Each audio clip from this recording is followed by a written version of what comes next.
Hello there, this is the Blue Wizard. So today's episode is going to be slightly shorter than the usual Soul Arrow episode, mostly because the subject matter at hand is a fairly simple one.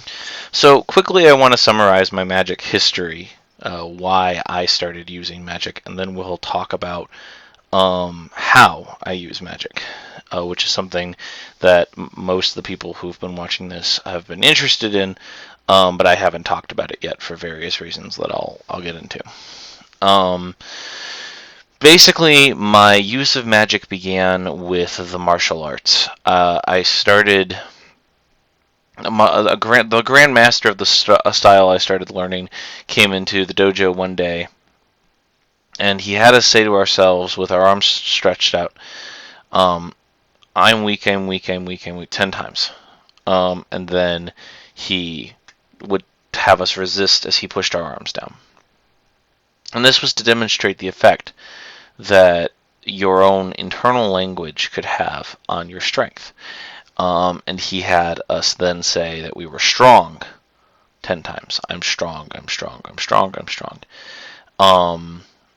And the difference in strength between the I'm weak and the I'm strong is amazing. And then he taught us a visualization technique to increase our strength. And the visualization technique made our strength even greater, our ability to resist even greater. And this was the first time that I actually used magic. This is the first time that a structure of my awareness had an actual physical effect in the real world and demonstrated to me that with the power of the mind, with the power of the soul, anything was possible. This was that Force Awakening moment where it's like, wow, I can channel this great ability for a human being to change themselves with their thoughts, with their vision, into something that's actually a visible, noticeable effect. Now you can argue, I guess, that it was a trick and that the sensei was actually applying the same amount of force no matter what, or that he was applying different levels of force no matter what, or that, whatever. But I felt the difference in strength. I was there, and I guess you'll just have to take my word for it, that he applied the same amount of force each time, and that the response, back is very different from negative self-talk to positive self-talk to positive self-talk aided by visualization, right? There's a humongous difference. And so that was the first time, though I didn't have a name for it then, that I used magic. And then ever since then, I've been, in my own ways, exploring awareness and exploring the idea of mind over my own matter and the mastery of the awareness. And so that really started me on that path because I have learning disabilities, I have physical problems, I've had a lot of emotional problems in life caused by various different things, and just a lot of obstacles to overcome. And they would be impossible to overcome if I treated this experience of life as just a machine.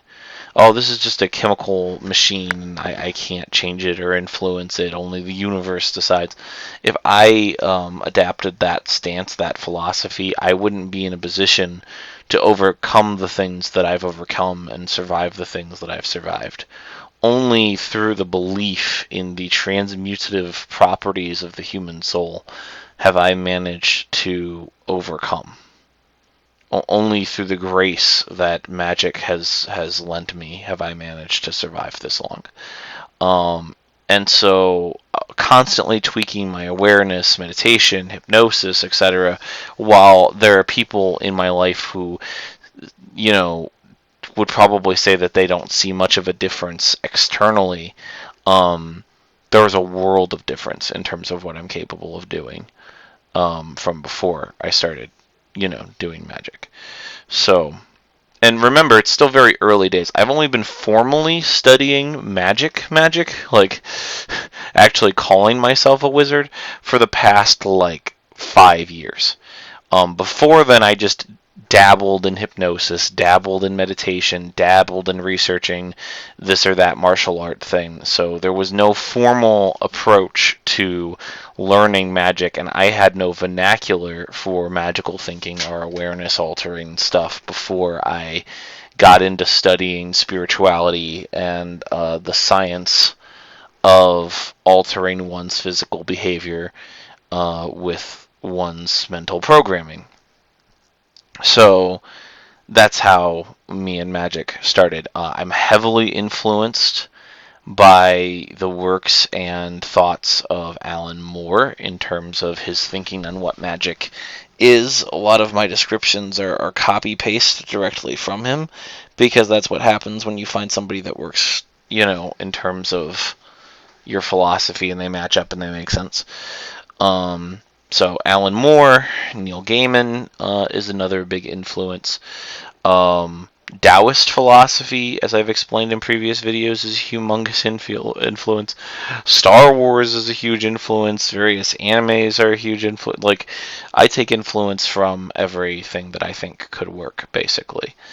And I'm always trying new things out. The Sadhguru, who's popular on YouTube, and I've read a lot of his works and listened to a lot of his stuff, and just Alan Watts is a big influence, especially on the more Taoist aspects of things. Um, there's really no source that I don't learn from. I've tried to take a little bit of everything that works in my practice of magic. Hell, even Russell Brand has a YouTube channel about meditation and stuff now, and he made a video about transcendental meditation that actually I owe a lot to. Hell, one of my very first magical experiences happened after watching the show The Dragon Prince. I did a meditation inspired by something I had seen in The Dragon Prince, of all fucking things, on Netflix, that got me to reach a deeper level of magic. So really, you can draw inspiration from anywhere, which is the reason why I've been hesitant to teach you any techniques that I use, because if a certain technique doesn't work for you, you're likely to ditch the perspective of the person teaching you entirely. This technique didn't work, so fuck them, basically, is the attitude that a lot of people have. Whereas my techniques are not polished. They're new prototype things that I'm doing to myself. And so if a technique doesn't work for you, it's probably because I don't have the vernacular to describe it properly, or it's not strong enough, it's not built up enough yet, whatever. So I really didn't want to focus in Soul Arrow in teaching meditative or spiritual techniques. But I'm willing to talk about what I do personally, I guess, with the asterisk: if you're going to try this at home, don't blame me. If it works or doesn't work. If it works and it freaks your noodle, that's not my fault. I didn't mean to send you on a fucking psychedelic experience. And if it doesn't work and you're just like, I just sat and breathed and visualized this or that for a few minutes, well, don't blame me either. I didn't say it would work, I'm just now starting to figure out what works for me. I have no idea what works for you, So, that's where I'm at. So now let's talk about how I practice magic. Let's actually delve into it, because I've kind of scooted around this subject in a lot of soul errors, and it's kind of time to get to what do I do when I do magic. First of all, let's define a few different kinds of magic. There's magical thinking, which is ways of approaching. Magical thinking is oftentimes used as a negative by atheists like myself when taking the piss out of religion. But magical thinking in and of itself is not a bad thing. Magical thinking is done all of the time, and it can be a very good thing. But it breaks into a couple of subcategories. Magical thinking is basically the belief that with the power of your mind, with the power of your awareness, with some change to the internal way that your mind functions, whether that be a physical mind or whether that be spiritual awareness, I don't know, that you can create actual physical changes in the real world, either by changing the way you work on some micro or macro level, or by changing the way that the world works. Micro or macro, once again. So when I say micro or macro, what I mean to say is if you change the way your mind works and you're putting out different micro expressions, and other people are receiving them, they might start to see you in a more positive or negative light, or they might be able to be influenced to feel things that you want them to feel because they're being sent subconscious signals that are allowing them to pick up on these, well, for lack of a better word, vibes that you're giving off. But it's not really vibrations in the air. It's little movements. It's little things that are happening because you're sending messages with your body, with your face, etc., that you're not even meaning to send, but you're sending them because you've altered the way that your mind works, and now your mind is sending the message that you either intentionally or unintentionally have constructed. So there's that. So that's magical thinking for you, basically, the idea that you can change things with your mind, whether that is imagining a device and then building it, or whether that is actually manifest destining into reality something that was a subjective, making a subjective thing objective. So that would be your more out there things like producing balls of light and floating and stuff like that, like actually screwing with the laws of reality using your mind. I personally don't believe that it is possible to overwrite the laws of reality using your mind necessarily. I do believe it's possible to alter the performance of your body, of your breathing, of your heart, of your facial expressions, of all that stuff to alter your general experience in life and to alter your perspective so that instead of everything seeming like a problem, it can seem like a challenge that can be overcome. I see magic as a way of adjusting my own internal perspective, and then that internal perspective changes everything externally as well through my actions, which are now altered because of my new perspective. So that's how I personally see it. But magical thinking is basically, to boil it down, anytime that you're using your mind to change or alter the way something is, whether that's internally or externally. That's that. Now I guess we'll get to how the different kinds of magic work. You can do ritual magic, which is where you set up basically some sort of lucky horseshoe or something in a cauldron, or you burn something on a candle or what. You're doing something symbolic that is supposed to create the mental physical link and change. Okay, so ritual magic, which is this very external thing. Then there's their more meditative process, where it's all internal. You're basically going through this process of either self-hypnosis or this transcendental meditation where you're able to learn and listen to your mind on a level that you couldn't before. That kind of thing. The alteration here is strictly internal and is not brought upon by any ritual external change. I'm not going to sit here and say which form of magic is necessarily better, and this is to say nothing of trances, which are kind of in the middle of meditation and ritual magic. Ritual magic can kind of put you into a trance, and meditation can put you into a trance, but the point of trances in general is to write a program for the brain to follow while you're doing your day-to-day thing. So a lot of my so-called spells are actually trance states developed through the process of meditation or self-hypnosis, which I do by having created a sacred place inside of my own mind space, basically. This consistent dream place that I can go to more vividly than I can go to other imaginings, simply because I've imagined it over and over again. And within this place of power in my own mind, within this seat of consciousness, I call it Ilium, which means dream. In this place of consciousness, I can more easily alter myself through meditation, through hypnosis, through symbolism, allowing me to create fresh new translate states that I can access either by saying the name of the state itself or by activating some sort of ritual trigger for the self-hypnotic state, which is how I do my personal spellcraft. Almost all my spellcraft is consistent of either poems or visualizations or both that result in an actual change in mood, temperament, and processing.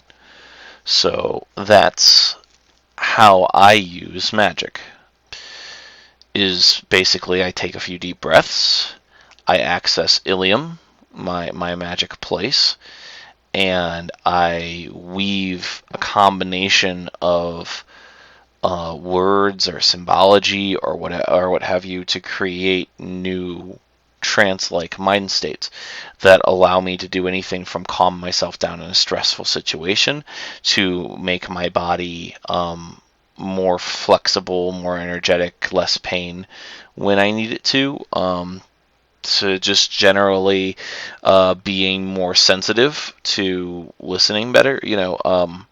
I can use translate states for all sorts of things, and I do all the time. And most people don't even realize that I'm in trances when I'm in trances because I don't announce it. I don't stare blankly and ooh, like you do when you see somebody in trance in a cartoon. There's no weird side effects or changes to my behavior because I'm the one that's indoctrinating myself into the trance. Nobody else is inducting me into the trance. And so I don't have to put my own personal resistance or personality or whatever aside to allow them to manipulate me because I'm the one doing the manipulation. I'm preparing the trance in advance. I know what it does in advance. So I don't act weird or off or whatever. When I'm in the trance, I can just say the name of the spell, just like you would in like Harry Potter or whatever, or DBZ or just Kingdom Hearts, where somebody says the name of a technique like Kamehameha, Rasengan, Firaga, whatever. Insert fantasy spell here, Expecto Patronum, whatever. I say the name of the thing, and it creates a hypnotic trigger to activate the trance. That's the goal, anyways. So I don't have any trances that are 100% successful all of the time. They're very conditional. I'm still working on perfecting my very first translate state that I created, my very first spell. So I'm still working on perfecting that very first spell, guys. I have like 3 or 4 spells, but the very first one is the one that I'm the closest to mastering, and even then I'd say I'm a couple of years off from having it completely done. I want to create a poetic, a ritual, and a hypnotic trigger version.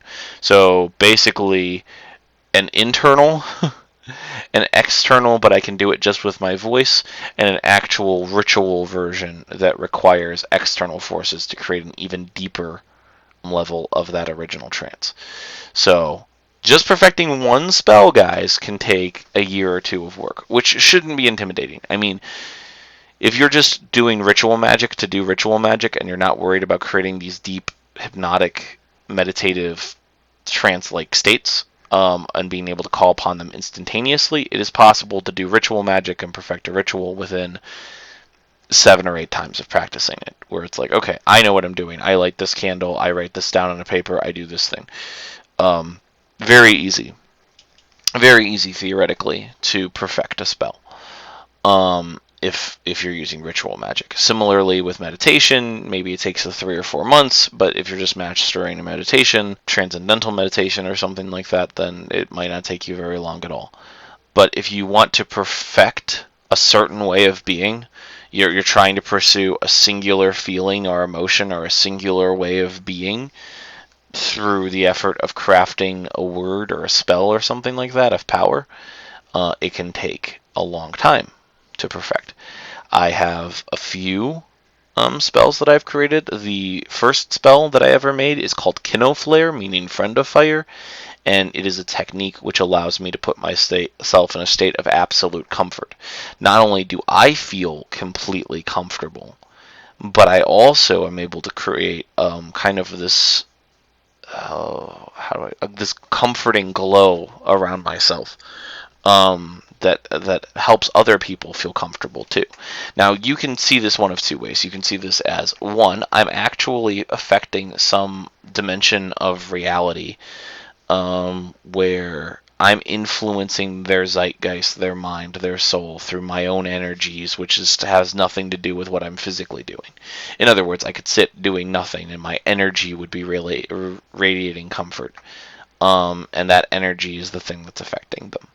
If you see it in that way, fine, whatever. But the other way to see it is that my body, my voice, the way that I am expressing myself has changed and has influenced the way that their bodies are expressing themselves. Humans naturally copy one another, and if you're breathing calmly, the person next to you is likely to pick up on that and breathe calmly. If you're being confident, the people next to you are likely to pick up that you're being confident. So whether it is a subconscious thing, influence, or whether it's an actual spiritual thing, doesn't matter so much. The effect of Keno Flare on myself and on those around me is that it produces a warm sensation. It produces a feeling of comfort and friendship and hospitality. And I could run through the images, the visualizations that I do to produce Keno Flare, but like I've said, it's not a perfected spell. I'm still working on it. So I'm not going to read off the poem that's the induction to the spell. I'm not going to talk about the visualizations because I think it could be dangerous to introduce a spell that isn't complete. I'd probably train somebody who I know knows their stuff in terms of magic before I would teach you guys my first spell. Plus, it's private. You know, I write down my spells in a grimoire, which is my book of shadows, my magic. You know, which is kind of my sacred text. So it's private, and I'd only share my grimoire, my spells with people who I trust to the utmost. Maybe someday, when I've perfected Keno Flare, I will do a video on how it works. But for now, this is the Blue Wizard, and I will be signing out, hoping these vibrations find you well. Next time, I will be talking about spellcraft and the history of spells and things. So we'll be talking specifically about creating your own spells next time, and I will do a little bit more actual teaching in that one of what a spell is and what are some different ways to craft one. But as for what I have to say on the subject of my own spells, I've said as much as I care to. Alright, you guys have a wonderful day, and I hope you join me next time for Soul Arrow number 5.